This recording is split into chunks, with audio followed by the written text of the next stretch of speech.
Welcome to Between Authors. I am your host, author Adrian Lopez. If you enjoyed this episode today, please leave a like and a comment down below. And don't forget to subscribe and hit the notification so you don't miss all the amazing authors coming up. What is it that excites us as a reader? It's finding that author or book you may never have heard of, sort of like the treasure hunt as a reader. The goal for my podcast is to bring to you those authors or books that you may never have found, but may be the treasure you have been searching for all along. Today in episode 20, I bring to you author Sean Armstrong. We're going to learn a little more about him, what he's published, what he's working on, and maybe what his plans are for the future. Welcome to the show, Sean. Thank you, Adrian, for having me. Absolutely. Happy to have you here today. Why don't you give the viewer a little introduction to yourself, what your likes are, some of the things you do. Just give them a little feel for who you are. My name is Sean Armstrong. I'm a disabled author from Stoke-on-Trent, Staffordshire, England. My likes, really, it depends, really, to be honest. I'm a huge science fiction fan. I love fantasy.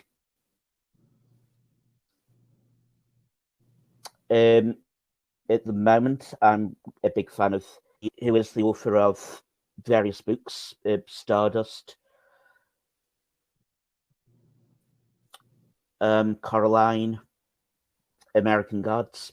He's written quite a extensive catalogue of books. I think I like him because I like his style of writing.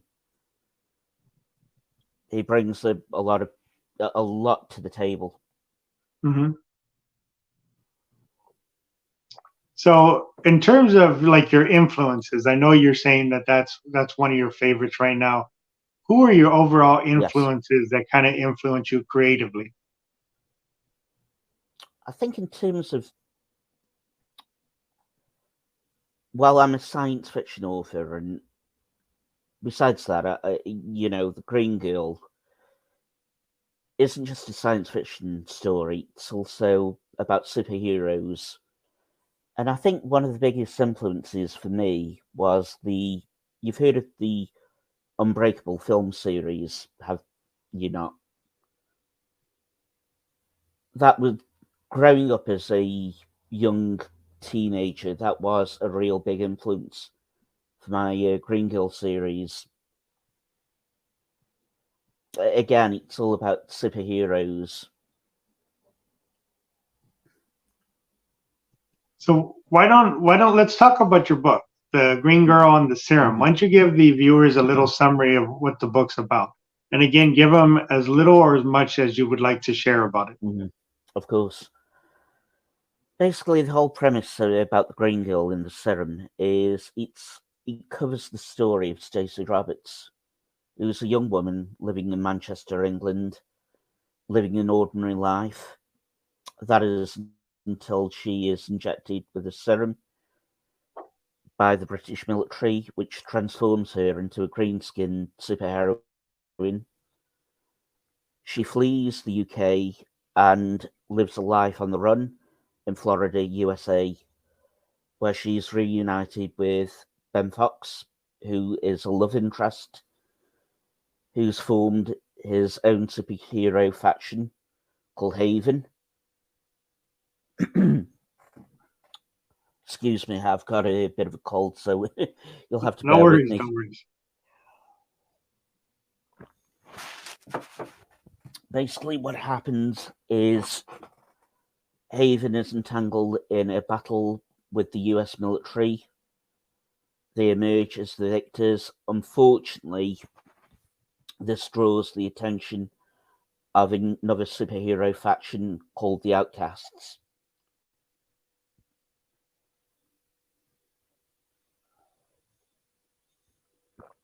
Stacey and Ben find themselves embroiled in a war between them and Haven.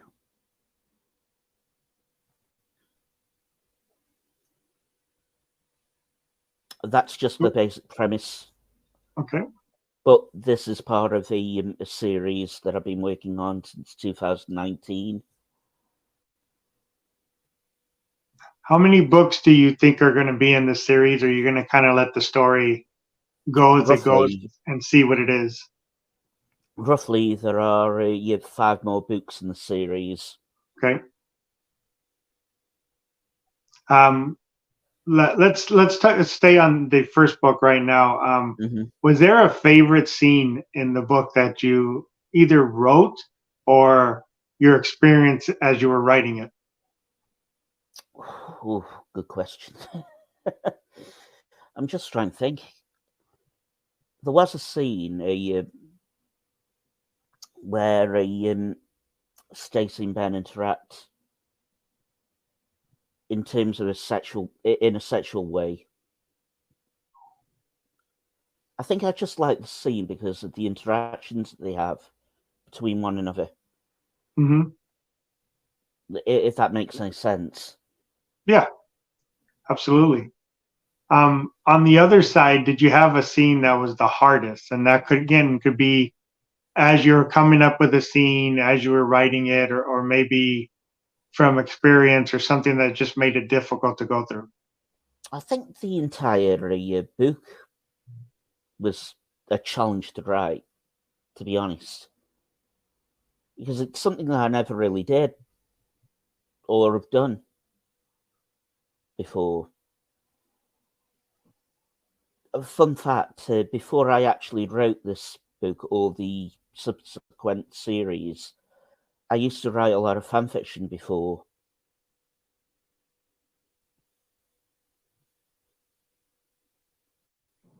And that's what really got me into writing, to be honest. Did you do a lot of research for this book? Actually, to be honest, no. I went into it completely blind. Probably not the best way, to be honest.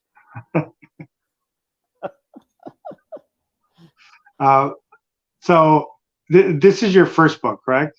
Yes. Your first published right. book. Did it change your writing process at all? Going through that, like you said, it was kind of difficult because it was the first time really writing this way or in this style.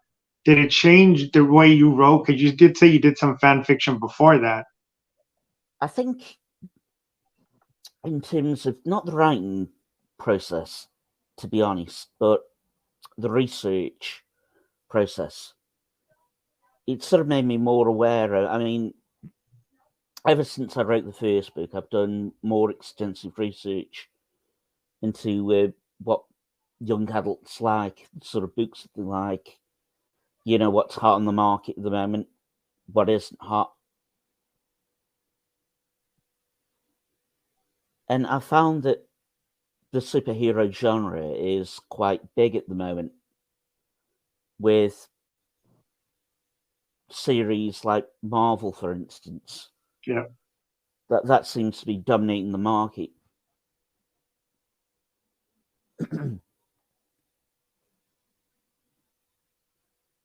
Yeah, it's interesting in that genre, in the superhero genre, is that you do have the two big guys, right? You have DC, you have Marvel. Yes. But along with that, you do have the fan base that knows almost everything in and out of these characters, right? So you have some leadway to go, but then again, you don't, because there's all this canon of the stories that have been around forever and all the comic books and stories that have been written.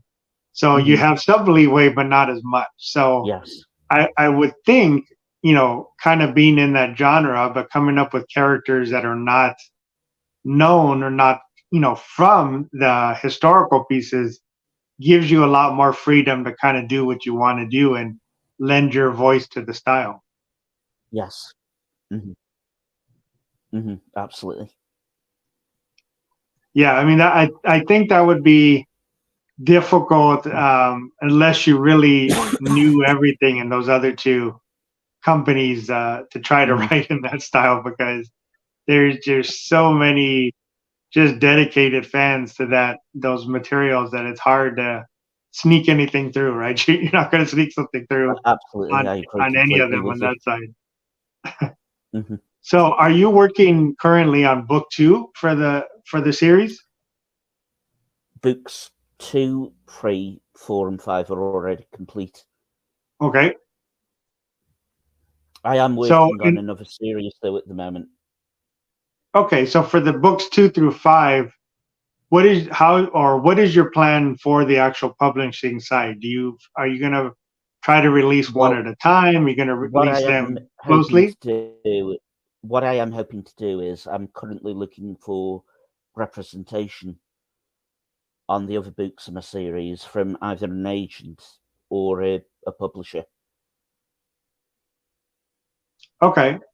So you want to go the traditional publishing route, hopefully Yes, from yes, with book 2 through book if 5. possible. Okay. If possible. Okay. And for those for the authors out there, I have no experience with the traditional publishing side. You know, I did everything self-published. But Mm-hmm. why don't you give the viewers a little bit of an insight and how does that work? Are you submitting book 1 as your reference material for Yes, 2 yes, through I am. 5, or okay?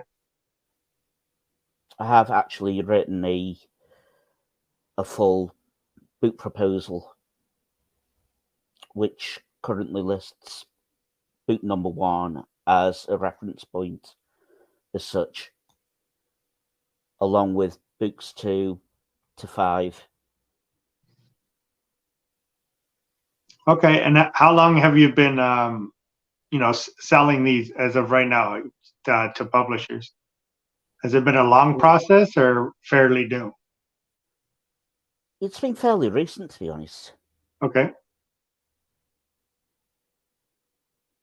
Okay, and have you had any good feedback, or is it kind of, I'm not sure how it works. I don't know if if you get a lot of feedback right away, or does it take a while? The basic feedback has been generally positive, Okay. but unfortunately, I've had 21 rejections. But that's the name of the game, isn't it? Yeah, absolutely. I mean, I think a lot of writers and authors have to remember that rejections are not exactly a statement on your work, right? It's not really Mm-hmm. saying your work's Mm-hmm. not valid or not good. What happens Yes. is, you need to get through one person, right? And if it's not the person that Yes. understands the genre you wrote or understands your voice, you're going to get rejected. And that's, every author should understand when they're doing this process. It's not really a rejection of your work. It's a rejection Mm-hmm. from that individual, right? And there's an audience for almost every Mm-hmm. genre, every voice you can Yes. imagine. It's just finding that agent, finding that publishing Mm-hmm. house that understands your voice and what you're trying to do. And it's really just having Mm-hmm. the patience, to be able to work through that. But it's difficult, right? It's not the easiest thing to do. Absolutely. Yep. Absolutely. So you mentioned that you're working But on I think another what I've series. Yeah.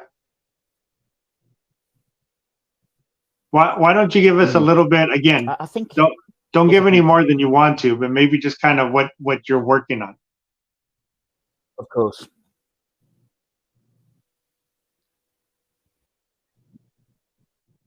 this new series, I decided to write it as a trilogy.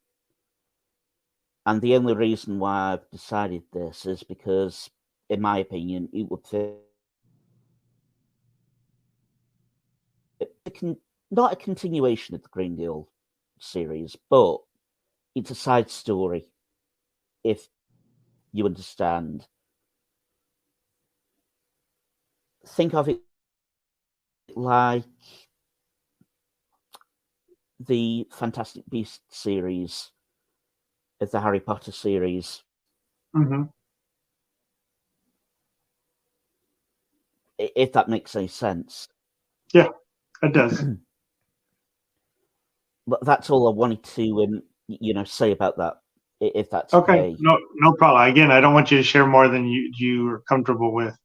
Are you gonna try to do that essentially the same way traditional publishing, or do you feel like you may, do something different with that, or try to keep it all in the same process? Yes, yeah, I am. Okay.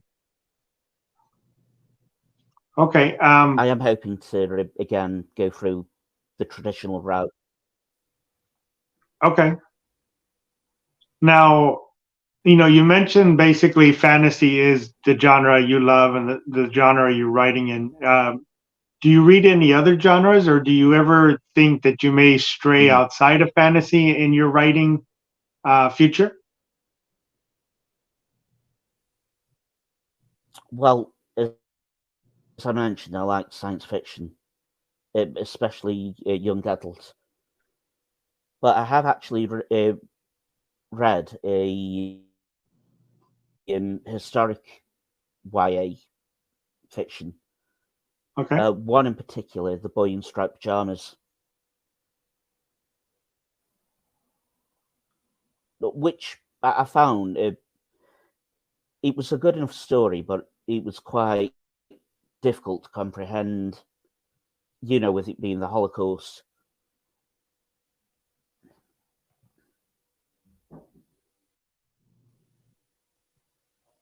But I have actually been thinking about maybe once I finish this current series, maybe focusing my time on something else.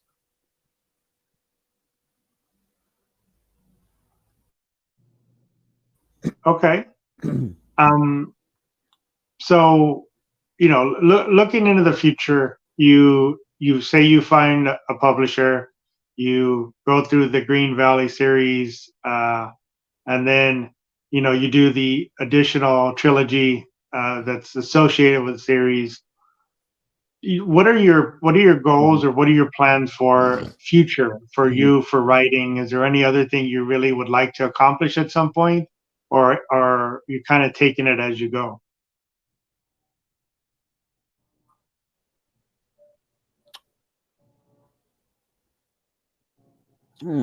Sort of one step at a time, really, to be honest, Adrian. Yeah. I mean, I'm thinking, Okay. well, I would love to do a YA fantasy novel, if I could. Either a series or a standalone title, though. I'm not sure yet. Yeah. Well, I mean, essentially, that's probably a bit in the future because you do have a lot of stuff you're working on right now, to process through to get that going. Um, you know, Hmm. Interesting question for you. Hmm. What do you consider yourself as a writer? Are you somebody that likes to outline it through, plot it through? Are you someone that goes, idea by idea, scene by scene? Because essentially, you've already written the 6 books. What was your process in going through those books? Hmm.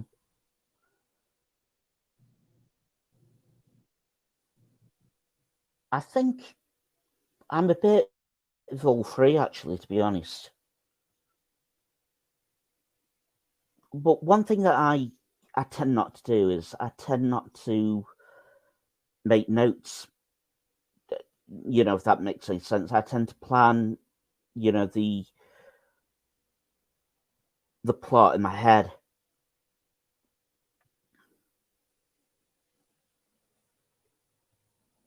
You- Before I do that, though, in my mind, if that makes any sense.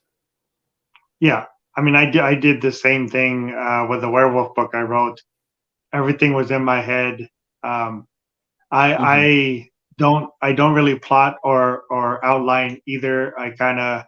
I mine was basically from a couple scenes I had in my head. I had 3 major scenes in my mind, and then I found myself writing those 3 chapters, Yes. right?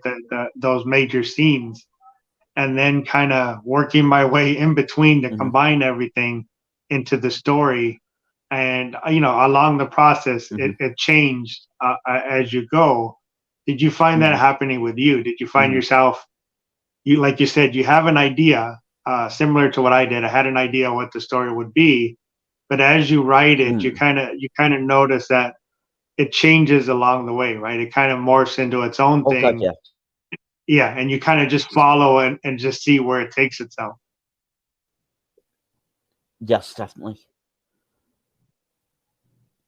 Yeah, it's very Definitely, yes, I interesting. I mean, agree. it's one of the things I've noticed the most with most of the authors I have interviewed is that the final story does not seem to be your original plot line, right? All of Mhm, us have the mhm, initial idea, and as you're writing it, the story will change.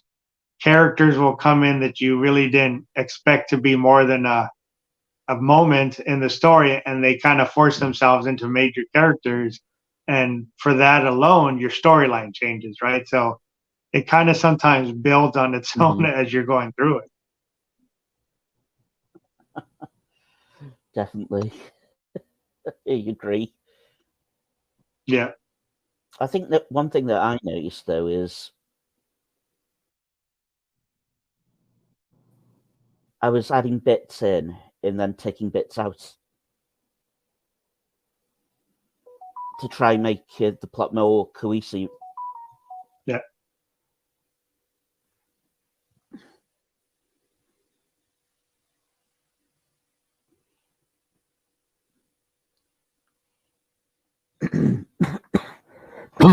Excuse me. No, no worries. No worries on that side. One of the I don't want to say tricks, but one of the techniques that I used was, again, because I was all over the place on my story. I found myself naming the chapters in between my scenes, and basically for me that was a Hmm. bullet point of what that part of the story would be.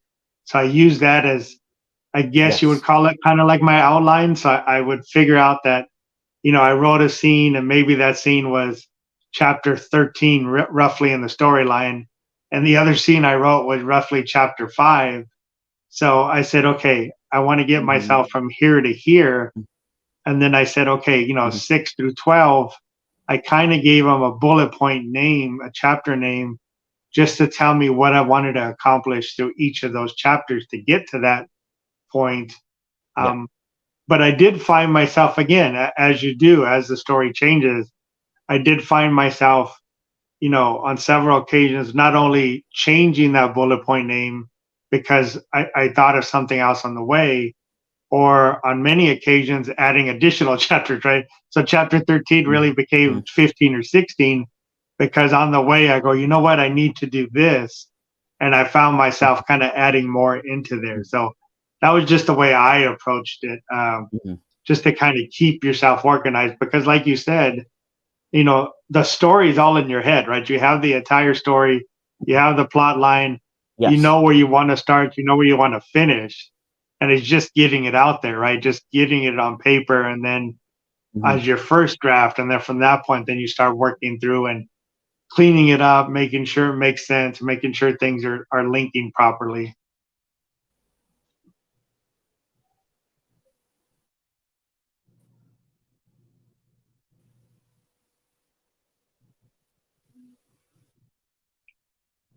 Um, is so the Green Girl and the Serum, that's available now, correct? That's available on Amazon and other locations, or just Amazon currently?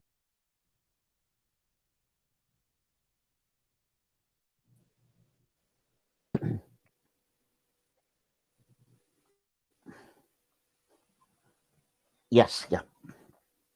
Okay. I want to remind the viewers that I will leave all the links down below, for Sean, for his book. If he has a website or socials or anything he wants to post on there, to be able to contact him or to be able to follow him. Um, I just want to thank the viewers again for watching the episode. If you enjoyed the episode, please leave a like down below and leave a comment, either asking Sean or myself a question or letting us know what you enjoyed about the episode.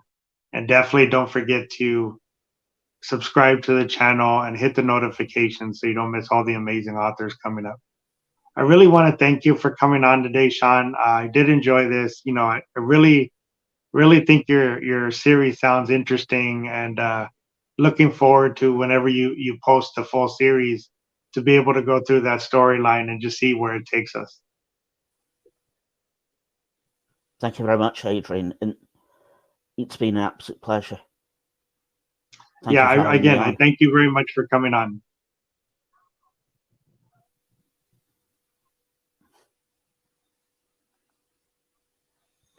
And thank you to the viewers as well for watching. I hope you enjoyed the episode, and please again leave a like and comment below.